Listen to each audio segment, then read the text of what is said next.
What's going on? Welcome to Cereal at Midnight, the official YouTube channel of cerealatmidnight.com. My name is Heath and I'm glad you're here because it's time for another Mego update video. It's been a couple of months since the last time I really covered Mego on the channel. And that video was the What's Going On with Mego video. And full disclosure, in the couple of months since then, really nothing has happened for me personally. I still look for the figures when I'm at a Target. But I'm not making special trips to Target to look for figures because honestly, I'm not finding them. There are figures at Target, but they're just not the ones that I'm looking for. In fact, I will show you what my Target shelf looks like. I will roll official Cereal at Midnight B-roll footage over my talking right now so you can see what my Target shelves look like. Now, maybe they have some things that yours don't. But the ones that I'm looking for, the Star Trek figures, the monsters, I'm still looking for Frankenstein, which was wave 2, I believe. The werewolf, the Wolfman figure, which was, it's the Lon Chaney Wolfman, but they're calling it the face of the screaming werewolf. They're just not showing up. The demon, the Gene Simmons Kiss figure is just not showing up for me. And based on the feedback that I have gotten from you guys, they're still not showing up for you guys either.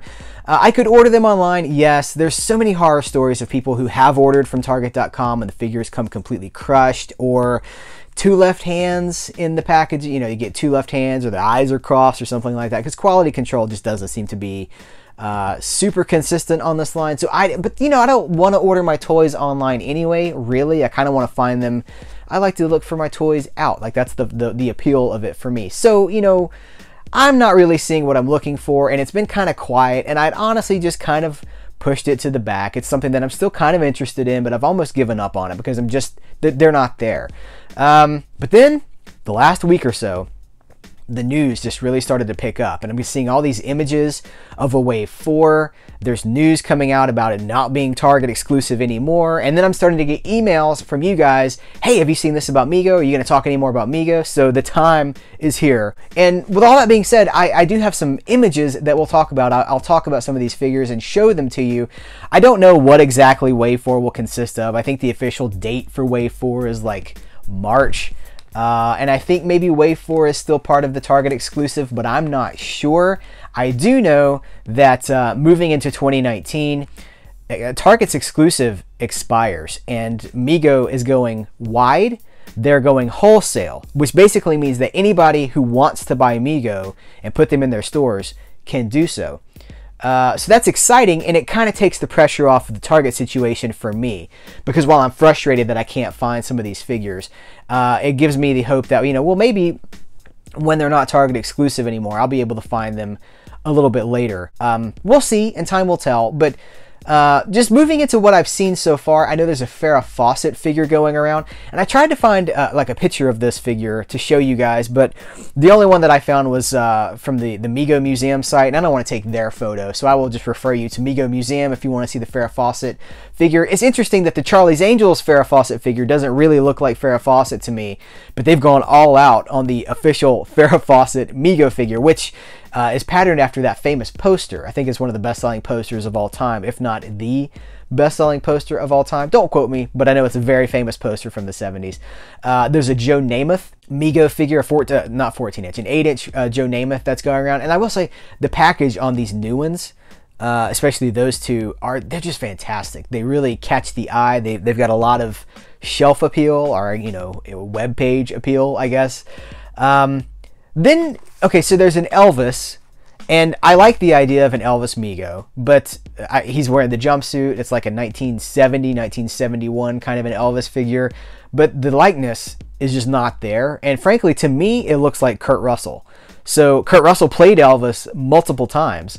So maybe it's like if you want to have a fantasy Kurt Russell Elvis figure, maybe, it could be Kurt Russell in 3,000 Miles to Graceland.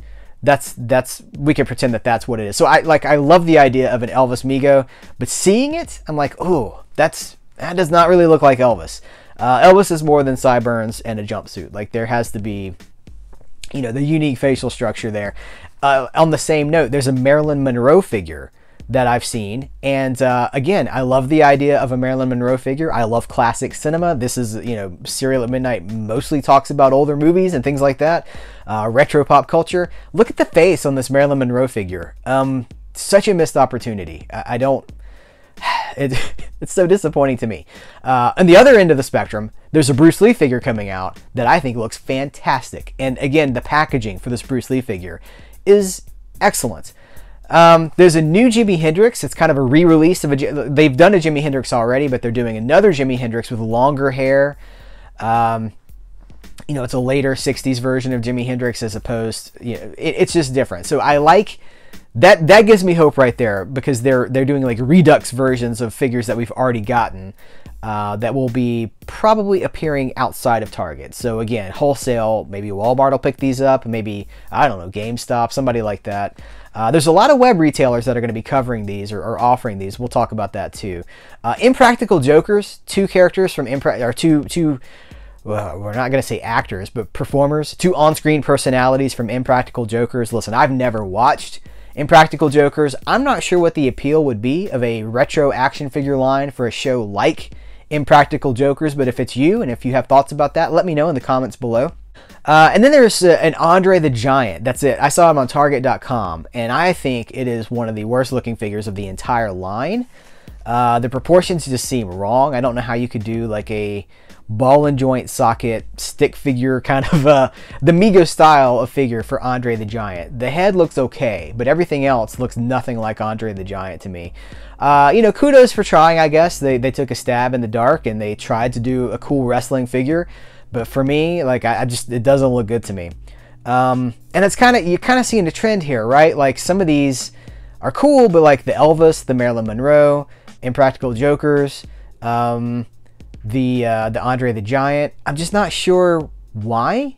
More than anything, I'm like, why are we getting these? And these questionable decisions continue as we talk more about this. But they're re-releasing. They're doing new versions of some of the Star Trek figures. So there's four figures from Star Trek are being re-released. So there's going to be like a new version of Kirk, Spock, the Romulan Commander, and Uhura. Same face sculpts and everything, basically just different clothes. So tapping into that collector market, I still would rather have like the green shirt Kirk, but I've yet to see him. I'm still looking for Spock too. And then this is the one that really has my attention, but even that is not a home run for me. There's a retro, it's like a retro horror assortment, and it consists of Dracula that we've already gotten. It's the Bela Lugosi Dracula, but with a red cape.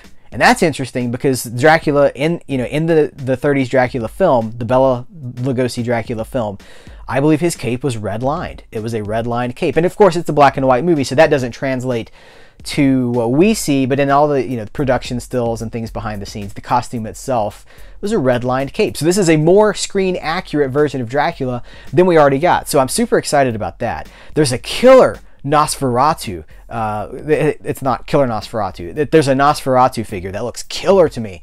The face sculpt is fantastic. It really looks screen accurate. Of course, we're talking about the classic silent horror film Nosferatu. I'm interested in that one. Then they're re-releasing the Wolfman figure, or what is it again? The face of the screaming werewolf. What is up with that? Is it a licensing thing? Like they couldn't get the name Wolfman? They're re-releasing that one, and I think the original figure, the Target version, has a red shirt, and this time he will have a blue shirt, which again is more screen accurate to the Lon Chaney Wolfman movie. I don't think it's like a checkered shirt, like a lumberjack shirt. I think his was just a standard blue shirt, but blue would technically be closer to what he wore in that movie. What else do we have here? There's a Frankenstein with a glow-in-the-dark head, which is of zero appeal to me. I don't really understand the appeal of a glow-in-the-dark Frankenstein, but I understand. I mean, glow-in-the-dark's cool. I still would much rather just have the other version of Frankenstein, the Boris Karloff Frankenstein. And they're doing an invisible man with no head wraps. It's just like an invisible head, like it's a clear head of a guy. And that seems like such a missed opportunity to me, to the point that I'm wondering if that's a licensing issue as well.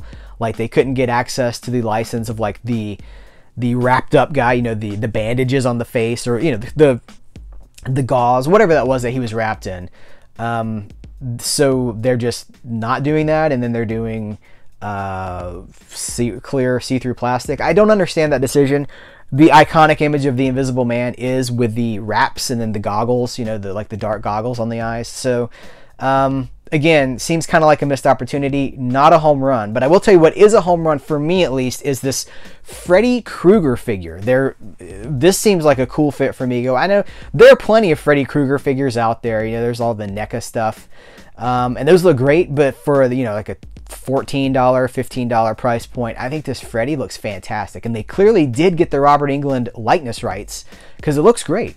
I wonder what that would mean for other.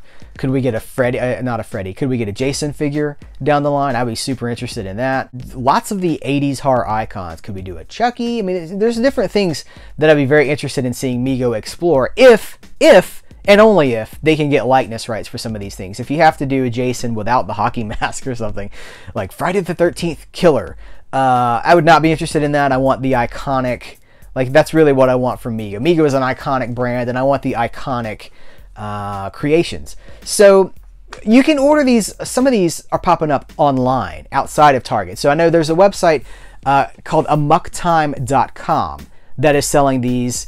The Monsters line is going for about $85, which is honestly, I'm super on the fence about that, because while I would like to support this and I want some of those monsters, there's some of them, like I said, the glow-in-the-dark Frankenstein, the Invisible Man with just a see-through head. I'm not really interested in those.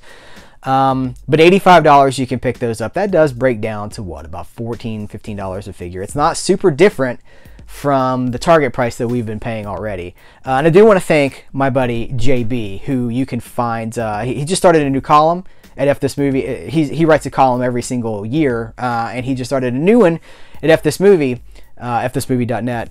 And I would highly recommend you check that out. JB is one of us. If you do not know, he is the coolest. And I want to thank him for tipping me off about Amok Time, because that seems to be one of the best places as far as prices and selection for these things go. I've seen a few other stores selling these, but they've been more expensive than that. You know, interesting developments for Mego. I don't know. I don't know how I feel about it. I'm going to be completely transparent, completely honest about it. Some of these look really cool to me. Some of these look horrible. I question the conception of, you know, why a Marilyn Monroe figure if it's not going to look like Marilyn Monroe. And even if it does look like Marilyn Monroe, I'm not sure what the audience for that is. Is there a 10,000 person audience for that? Of course, now that they're not necessarily Target exclusives, they don't have to be 10,000.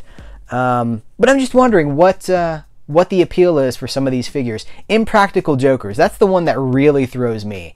No offense to those guys, you know, I don't know them. Like I said, I haven't really watched their show. I'm just not sure what mainstream pop culture appeal there is for Impractical Jokers action figures from a retro line like Mego that has classically focused on science fiction properties and superhero properties and horror properties and things like that.